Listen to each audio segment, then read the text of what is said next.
we have to understand that one of the biggest obstacles in finding Allah becomes the many gifts that He gives us. And I want you to understand this.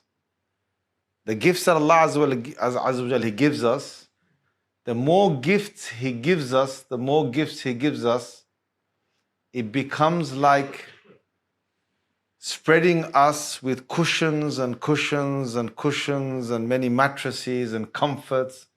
And it becomes so comfortable that we sink in those cushions. We sink in those gifts. We get so many gifts from Allah that we start to forget Allah. So let me explain this to you. Allah has given us the gift of eyes, given us the gift of listening, the gift of speaking, the gift of understanding, the gift of having a good IQ, the gift of communicating with people, the gift of having family, having friends, having a community. The more of these gifts Allah gives, the more comfortable we become. Allah gives us the gift of intelligence, the gift of beauty, the gift of having people that are attracted to us, the gift of having ownership of certain things on this world, the gift of possessing many things, including properties, including a good, healthy bank balance. The gift of all, these are all gifts from Allah.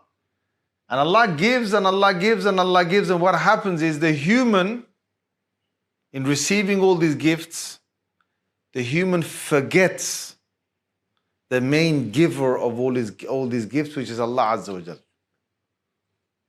And that's why what Allah has to do sometimes to make sure that we don't lose our pathway to Jannah is that Allah has to take away a gift. Allah does this for our own good. Now some of us are thinking, nah, that's not right. I don't want my gift to go away. But do you understand that the people who have to struggle and the people who have less are the people who become desperate, that they want gifts. So let me put it in different terms. Imagine a poor person. Imagine a person who is so poor that they don't have food on the table. Imagine a person who's so poor that they only have one set of clothes. Imagine this person is so poor that the person probably doesn't have a roof over their head. So they've got no food on the table. They've got no roof over their head. They're probably living out there very rough. I don't know if you have these kind of people in New Zealand. You probably don't have these people in New Zealand, do you? You do? Oh, whoa. But you can go to some third world countries and you can see loads of these people, right? Now this person who's so poor, what do? They're desperate.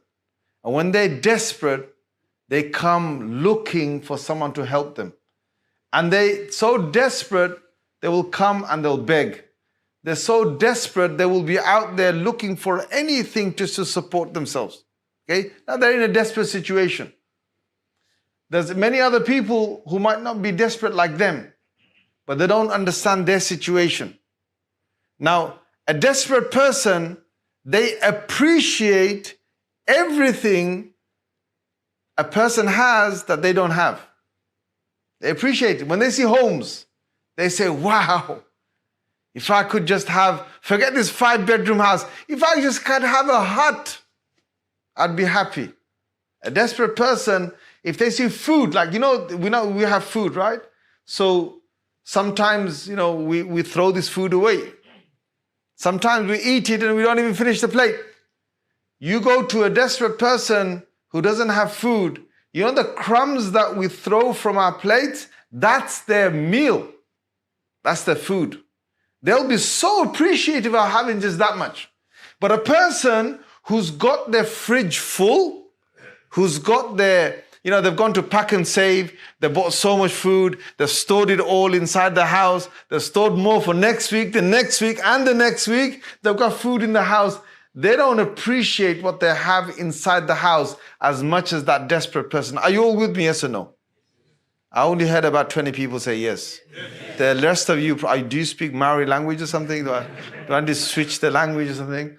Are you all with me, yes? Yes. Right. So the person who's been given a lot, what happens is they appreciate less. It's a fact. And they don't see the value of the gifts that they have.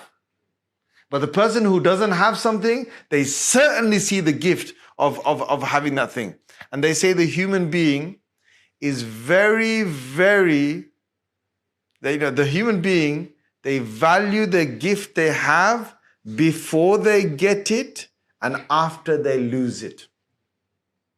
Are you guys understanding what I'm trying to say? Yeah? Before you get it, you appreciate it because you don't have it.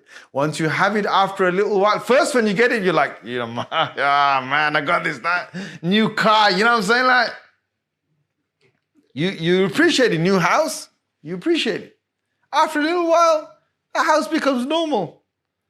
The thing that you just got, the telephone, you just got the smartphone you got, it becomes normal. The car you got becomes normal. You don't appreciate it so much. But if you ever were to lose it, if you lost the smartphone you had, oh my God, then it would hurt you. And then you would value having that smartphone, right? If you lost the house that you've got, you would seriously value it. Same as the human beings that we've got around us. You don't really appreciate the people that you have until you lose the people that you've got. May Allah give us understanding, say Ameen. And one of the messages I want to give to you is, Allah's given us so many gifts, that in the midst of all of these gifts, we've lost the value of these gifts.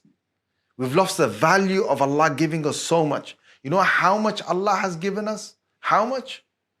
How much Allah has given us? Allah says Himself in the Holy Qur'an. He says to us, وَإِن تَعُدُّوا نِعْمَةَ اللَّهِ لَا تُحْصُوهَا إِنَّ الْإِنسَانَ لَظَلُومٌ كَفَّارٌ. Allah says, oh human being, if you were to sit there and if you were to start counting the gifts that I gave, start counting them. Start counting. Count. Allah says, your life will finish, but you won't be able to count as many gifts I've given to you. La tuhsuha. You'll never be able to finish. Now some of you are thinking, well, I could probably count them. No. You wouldn't be able to even count the fingertip that you have. The fingertip. You know the sense that the fact that we touch something, we can feel it. You can't. And the only way to really know what Allah's given us is to see what the people who don't have the things that we have. That's the only way of really seeing it. So for example, you see a blind man, then you understand the gift of eyesight.